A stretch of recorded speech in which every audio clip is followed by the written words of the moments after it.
친절한 대기자 권영철 대기자 어서 오십시오. 안녕하십니까. 앞에서도 이제 하태경 의원하고 뭐 정치판 이야기하다 보니까 자연스럽게 네. 가장 핫한 인물 중에 한 명 윤석열 전 총장 얘기가 나왔었는데 네네. 오늘 친절한 대기자 주제도 그쪽이네요.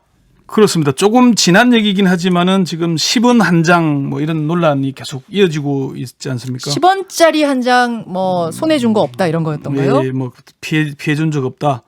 그래서 10원 한 장 논란, 윤석열 장모 재판이 뭐길래 이렇게 오늘 주제를 정해봤습니다.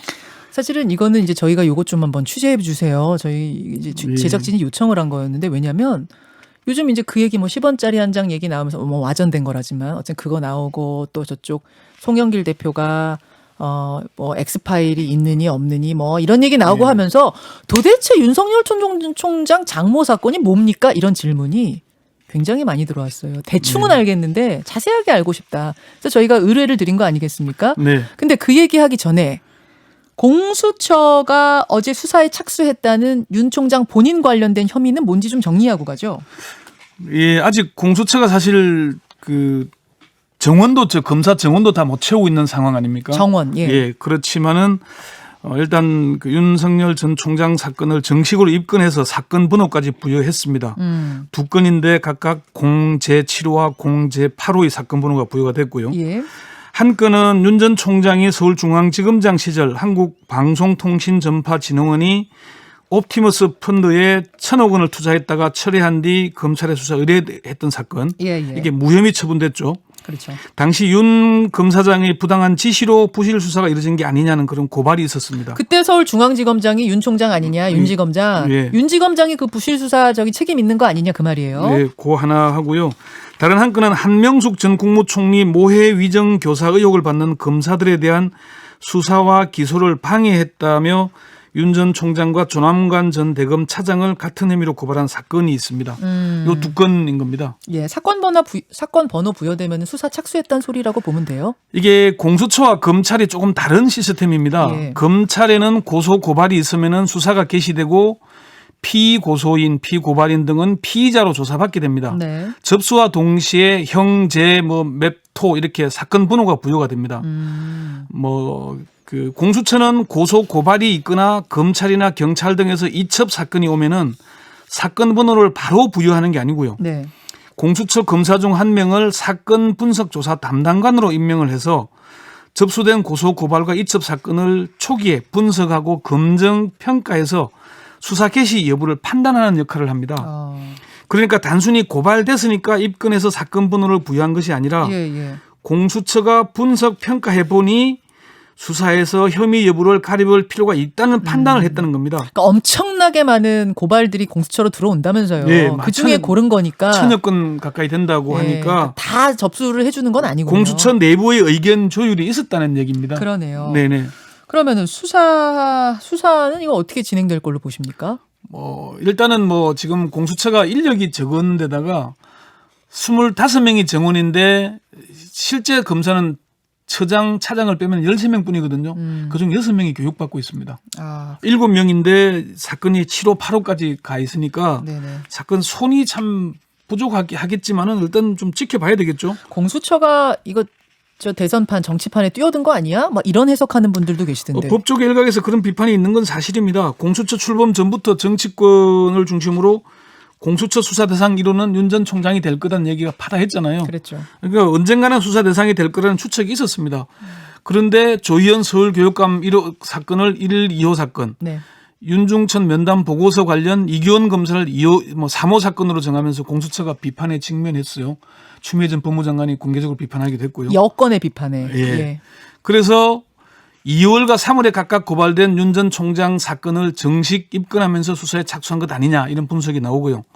특히 야권의 유력 대선 후보로 떠오른 윤 전 총장이 공개적인 활동을 시작하는 시점에 수사에 착수했다는 것은 이게 좀 정치적 타이밍을 맞춘 것 아니냐 그런 비판이 있는 것도 사실입니다.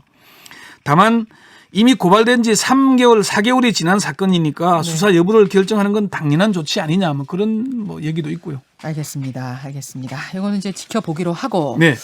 그 윤석열 전 총장이 우당 이회영 선생 기념관 네네. 뭐 개관식에 처음으로 공식 행보를 했다. 거기서 뭐 기자들 마이크에도 답을 하고 이랬더라고요. 그렇습니다. 그럼 본격적인 대선 행보에 나선 걸로 봐야 됩니까? 그렇게 봐야 할 것 같습니다. 어제 오후에 뭐 현직 언론인을 윤 전 총장의 공보 담당자로 지명했다는 보도가 나왔죠. 네. 그리고 아까 말씀하신 대로 서울시가 주관하는 우당 이회영 선생 기념관 개관식에 참석을 했고요. 기자들 대권 도전에 대한 기자들이 질문을 하니까 우리 국민 여러분들의 기대 내지는 염려 이런 걸 제가 다 경청하고 다 알고 있습니다. 여러분이 좀 지켜봐 주시길 부탁드립니다. 이렇게 얘기를 한 거거든요. 윤 전 총장의 가까운 지인인 한 법조인은 아직 조직이 갖춰지지 않았고 내부에서도 본격적인 행보에 나서야 한다는 쪽과 아직 이르다는 의견이 엇갈리고 있다. 이렇게 얘기를 했습니다만은 이제는 본격적으로 나선 것 같고요. 국민의힘 내부에서도 윤석열 피로감 비판이 나오고 있거든요. 그리고 대권 주자인 유승민 전 의원은 3월에 사퇴하신 분이 너무 숨어서 간보기를 한다는 생각이 든다. 이런 비판도 했고요. 알겠습니다. 네네. 자, 이런 상황입니다. 이런 네. 상황에서 오늘의 주제로 들어가 보죠.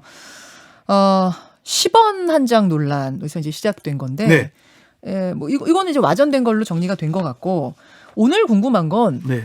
윤 총장 장모 관련된 그 사건이란 게 도대체 뭔지 그걸 한번 자세히 들여다보고 싶어요. 이것도 와전이라고 제가 정진석 전 의원을 직접 통화를 해봤는데 10원짜리 얘기. 친구 사이잖아요. 네. 둘이 만나서 소주 한잔 하면서 이런저런 얘기를 하다가 가족 얘기가 나와서 자기가 장모 얘기를 먼저 물어봤다.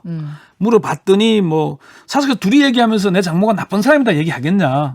그냥 뭐 그렇게 한 얘기인데 자기가 잘못했다 와전했다 이런 얘기를 하긴 했고요. 네. 그런데 10원 한 장 얘기를 윤 전 총장이 먼저 꺼낸 건지 정 의원이 쉽게 설명하느라고 한 얘기인지는 잘 모르겠고요. 잠깐 뭐 그렇게 넘어간 얘기고요. 알겠습니다. 자, 네. 윤 전 총장의 혐의가 뭐였었길래 이렇게 계속 논란을 빚는 건지 하나하나 보죠. 윤 전 총장의 장모 최모 씨가 연루된 사건이 모두 4건 정도 지금 공개가 되어 있습니다. 첫 번째는 성남 도촌동 부동산 관련 사건인데요. 이게 잔고증명서 위조. 네, 347억 원의 잔고증명서 위조 혐의로 이제 기소가 됐습니다. 사실 그 공범이 안모 씨가 있는데 네. 이 사람은 이제 동업자였는데 그 최 씨, 뭐 윤 전 장모의 그 최모 씨, 이제 최 회장이라고 부르기도 합니다. 장모가 최 씨예요. 예, 최 씨가 사기 혐의로 고소해서 1심에서 징역 4년, 항소심과 대법원에서 징역 2년 6일이 확정된 사태인데 뒤늦게 이제 최 씨가 기소가 된 상태입니다. 그러니까 잔고 증명서를 위조한 게 내가 위조한 거 맞다라고 장모 최 씨가 인정을 했잖아요. 위조한 거는 맞는데 목적이 부동산 사역을 한 것이 아니라 뭐 다른 입증을 위해서 한 건데 그걸 이용했다 이렇게 주장을 하고 있는 거죠. 본인은 이제 공범한테 어떻게 보면 이용 당했다 이런 주장인 네, 거군요. 그렇게 주장을 하는데 어쨌건 이게 언론 보도들을 종합해 보면은 최 씨가 실제는 3억 원을 투자했는데 50억 원의 막대한 차익을 올렸다고 합니다. 그리고 지금 작년 12월부터 재판이 열리고 있는데 일관되게 혐의는 부인하고 있고요. 그래요. 두 번째는. 두 번째는 요양급여 부정수급 사건입니다. 네. 의사가 아니면 영리 목적의 의료기관을 운영할 수 없죠. 그런데 이른바 최 씨는 사무장 병원을 세워서 파주 요양병원에서 2013년부터 2015년까지 국민건강보험공단으로부터 요양급여 약 22억 9,300만 원을 이제 불법 부정 수급한 혐의다 이렇게 되는 그럼 거예요. 이거는 혐의가 두 가지인 거네. 하나는 네. 의료인이 아닌데 병원을 운영했다면 위반이 있고. 의료법 위반이 되는 거고 예. 거기서 의료보험 요양급여를 부정 수령했으면은 특경가법상 사기가 되는 거고 그렇습니다. 특가법에 위반되는 거고 예, 그 두 특경가법, 가지로 예. 조사를 했는데 요거 이제 검찰이 이것도 뭐 아주 그 공범들은 이미 오래전에 다 유죄가 확정이 됐고요. 최 씨의 입장은 뭐였죠 여기에 대해서? 최 씨는 뭐 본인은 그 병원 운영에 참여하거나 한 행위가 아무것도 없다 이렇게 부인을 하고 있는 그럼 상태고요. 나는 그냥 돈만 투자한 거지 내가 의료법 위반해 가면서 병원을 운영한 건 아니다. 운영했냐 안 했냐 이게 핵심이군요. 예, 그렇죠. 그 검찰이 이게 이제 징역 3년을 구형을 했는데 검찰은 유죄의 근거로 최 씨가 병원 건물 인수 작업을 위해 자신의 부동산을 담보로 17억 원을 대출받았고 사위 유모 씨를 요양병원에 근무하게 해서 병원 운영 상황을 보고받았다 이렇게 지적을 했고요. 그 정도면 운영 아니냐라는 게 직접 운영한 거 아니냐. 검찰 입장. 이게 이제 7월 2일에 1심 판결이 있을 예정입니다. 네. 세 번째는 정대택 관련 사건인데요. 네. 이것도 이제 그 정대택 씨와 최모 씨가 최 씨가 2003년 동업자였는데 올해로 18년째 법적 분쟁을 벌이고 있습니다. 동업을 하게 된 건 서울 송파구 소재 스포츠 센터를 150억 원대 채권을 저가로 낙찰받아서 한 52억 원의 이익을 본 사건인데 네. 이 사건 관련해서 앞에 첫 번째 사건과 비슷하게 동업자 정대택 씨를 이제 고소해서 형사 처벌을 받도록 한 계속 법적 분쟁은 일어나고 있는 사건입니다. 아니 어떻게 했다는 거예요?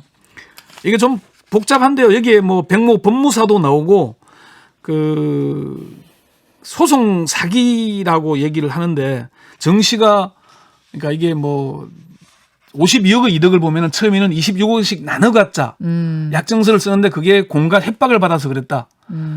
처음에 이제 100억대 부동산이니까 10억 원의 보증금을 넣어야 되잖아요. 그 네. 보증금을 최 씨가 넣은 겁니다. 예. 넣었는데 절반씩 나눠 갖기로 약정을 하지 않으면은 자기가 금융권으로부터 돈을 빌리지 못하도록 하겠다 이렇게 협박을 했다. 그런 얘기들 좀 복잡한 사건이 얽혀 있습니다. 이게 대부분의 사건은 공소시효가 지난 게 많고요. 그래요. 자, 정대택 씨 사건이 세 번째, 네 번째는요? 네 번째는 양평 빌라 사기 사건인데요. 오피스텔 분야 사기 사건인데 이거는 이제 윤 전 총장의 장모 최 씨가 피해자로 돼 있고 피고인 2명은 유죄를 받은 사건입니다. 이거는 피해자로 되어 있는 사건. 네네. 그럼 네 번째는 차치하고 첫 번째, 두 번째, 세 번째가 중요한데 네. 이 중에서도 결혼 전과 결혼 후가 있지 않습니까? 윤 총장과 결혼 전, 결혼 후. 첫 번째, 두 번째는 결혼 후에 벌어진 일이고. 그렇죠. 그렇죠. 네. 세 번째 거 정대택 씨 사건은 결혼 전에 벌어진 일이고. 주로 결혼 전에 벌어진 사건들이고 그렇습니다. 알겠습니다. 이게 이제 첫 번째, 두 번째가 다 법망을 피해 갔었는데 검찰이 뒤늦게 이제 온갖 비판을 받다가 이제 수사에 수판을 받고 이제 유죄의 심정으로 기소한 사건인 만큼 재판 결과를 한번 지켜봐야 될 그런 가능성이 있죠. 그러니까 여러분 세 번째 사건은 이미 공소시효 다 끝난 거죠, 이거는. 거의 대부분 끝난 사건. 세 번째 건. 여러 개 또 건이 여러 개인데 세 번째 건에서도. 네. 근데 이제 첫 번째, 두 번째가 중요한데. 젠제로서는 중요한 사건이죠. 그거는 다시 재수사를 해서 지금 재판이 다시 진행 중인 거인 그렇죠. 거예요. 한 건은 여러분. 7월 2일 1심 선고가 있을 거고 다른 한 건은 재판이 진행 중에 있고요. 알겠습니다. 네. 이제 본격적인 대권 행보에 나섰는데 네. 지금 수사하고 있는 검찰 내 반응은 어떻습니까? 이게 사실 좀 검찰 내부에서는 매우 부적절하다는 의견이 상당히 지배적입니다. 전직 한 검찰총장은 있을 수 없는 일이다. 검찰총장 출신이 대통령 선거에 나선다는 건 그 나라의 민주주의 수준을 보여주는 일이다. 이렇게 우려를 나타냈는데요. 군사정권 시절에 정치권으로 나선 정치군인과 다를 바가 뭐가 있겠냐 이런 비판을 하기도 했고요. 검찰 내부의 분위기가 그렇다고요? 네, 그렇고요. 그게 지금 전반적인 분위기란 얘기입니까? 소수입니까? 다수입니까? 어느 쪽이에요? 다수 쪽이고요. 다수 쪽이 그쪽이에요? 검사 출신인 한 야당 정치인도 윤 전 총장이 들으면 선호할지 모르지만 검사가 바로 대망론을 얘기하고 대권 후보가 된다는 건 뭔가 정상이 아니다.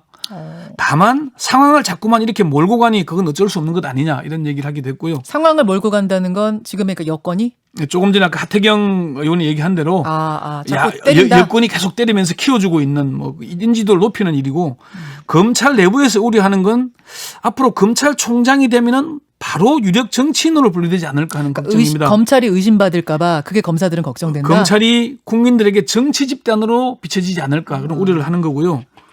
실제로 우리가 1995년에 김도원 검찰총장이 퇴임한 지 일주일 만에 정치판으로 갔거든요. 네. 그때 부산 검정지구당 위원장이 됐는데 네. 검찰 내부에 그때 제가 법조를 담당할 때인데 울분과 토로가 엄청 났었습니다. 그런 것. 그러니까 이게 그러면 윤 전 총장이 대권 후보가 되면은 검찰총장 재직 시 했던 모든 일들이 정치적으로 한 게 아니냐는 비판을 받게 될 텐데 그걸 어떻게 감당하겠냐 그런 비판의 목소리가 많습니다. 검찰 내에서 윤 총장 지지하던 사람들이 굉장히 많잖아요. 검사들이. 근데 그것과 또 대권 도전을 바라보는 시각과는 또 다르다 그런 말씀이죠. 별개의 문제죠. 알겠습니다. 자, 어떤 사건이고 또 지금 검찰 내 분위기는 어떤지까지 취재해 오셨어요. 수고하셨습니다. 네. 김현정의 뉴스쇼는 청취자 여러분의 참여로 이루어집니다. 트위터, 페이스북, 레인보우 게시판, 그리고 단문 50원, 장문 100원의 유료 문자 샵 1212, 우물정 1212 통해 참여하실 수 있습니다. 김현정의 뉴스쇼, 여러분과 함께 만듭니다.